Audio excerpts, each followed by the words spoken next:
Naturally Big Britt here. I am currently in the process of taking down my sew-in. I only left it in for about a month because I just am not one of those people that can last for like 2 to 3 months on a sew-in. My scalp just be too itchy and too dry. But I wanted to give you guys a major key to success of something that a lot of people I feel like get wrong. When they take down those braids, when they take down that hair, they immediately jump into the shower and start shampooing their hair. Please do not do that. You're probably gonna get a lot of tangles, you're probably gonna get a lot of matting, and you're gonna be frustrated, and it's gonna take a lot of time. So I have all of the back area here taken down, and then this was my leave out that you see that is the straight parts right here, and I just have a small section left here. So I thought I would show you guys a very easy step that you should definitely do before you hop in the shower and start with the shampooing and washing process. All you have to do is pre-poo and detangle before you get into the shower. It is so major, you guys. I mean, think about all of the hair that sheds on a day-to-day basis. When that hair is trapped in these braids and you take it down after a month, 2 months, 3 months of protective styling, you're gonna have a lot of shed hair that needs to be released before you put any water on your hair, before you shampoo on your hair. Detangle your hair first. So what I like to do when I'm detangling as I'm taking down my braids is I use a medium weight oil, like a coconut oil or an olive oil. I'm using this from Tropical Bliss. It's the grapefruit watermelon oil, and it's super moisturizing. It gives really nice slip. So I'm gonna be using this to coat my hands while I take down the braids. And then as I take down the braid, I'm detangling the hair and releasing the shed hair. All right, so I got my oil here. And I'm just gonna put enough so that my hands are coated, as you would if you were taking down like a twist out or a braid out. I have my braids, and I'm just kind of coating the ends of that braid as I start to take it down. Really take your time when you're taking down your hair after you've been doing a protective style. Your hair is very dry, it's very brittle. The last thing you want is to have breakage after you just spent, you know, months protecting it. I'm using my finger to get in between the hair strands. Okay, so now that braid is completely taken down. Just from taking down that one braid, I already have that much hair that has shed. If you would have just jumped straight into putting water or putting shampoo on it, this would have just like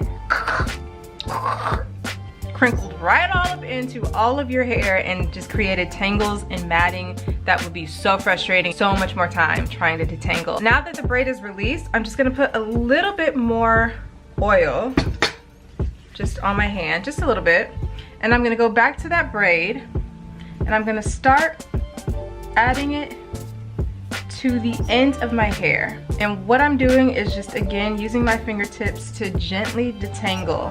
And I'm just gonna pull out any remaining hairs that have already shed and try to get those out before I add water or shampoo or any other water-based products onto my hair. It needs a lot of TLC at this point because it has been in this stretched state without daily moisturizing like we usually would do with our natural hair. And because our hair is stretched, it should make it pretty easy for those shed hairs to start coming out.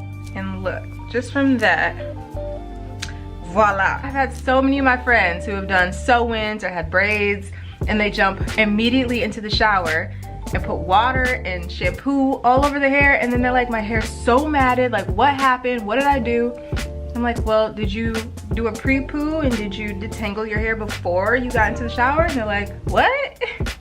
I'm like, well, girl. And I like to go braid by braid just because it makes it way more manageable for me. If I just took down all the braids and then was trying to tangle all of this hair all at once, it would be way too overwhelming and it'd be a hot mess, and I wouldn't be as gentle and take as much time. Y'all know how it is when y'all have that dirt at your root, at the base of your hair. This also starts to break down that dirt, so it makes it much easier when you're about to go ahead and shampoo. And I don't like to use a comb or a Denman brush. You certainly can if you prefer, but I always like to use my fingers. I just feel like you have a better sense of control. You can feel the hair accumulating in your hands as you go through, and you can feel if you're, you know, actually getting breakage or if it's shed hair, which you can't feel with the comb. All my hair is now taken down. I like to add a little bit more oil and put that on my fingertips, and I just like to give my scalp a nice little massage because it's been so long since I got to really feel my scalp. Plus it just feels really good. This just feels so nice. So now you're gonna go ahead and do your normal wash day. I always wash my hair in sections. So I would suggest, if you usually wash your hair in say 2 sections, that you go ahead and put your hair in 4 sections. Make sure that you set yourself up for success so that you're not frustrated and overwhelmed. All right, guys. That's it. Make sure you give this video a thumbs up if you found it helpful. Of course, I would love for you to subscribe and join the Naturally Big Brit channel fam. And I hope to see you guys in the next one. Bye.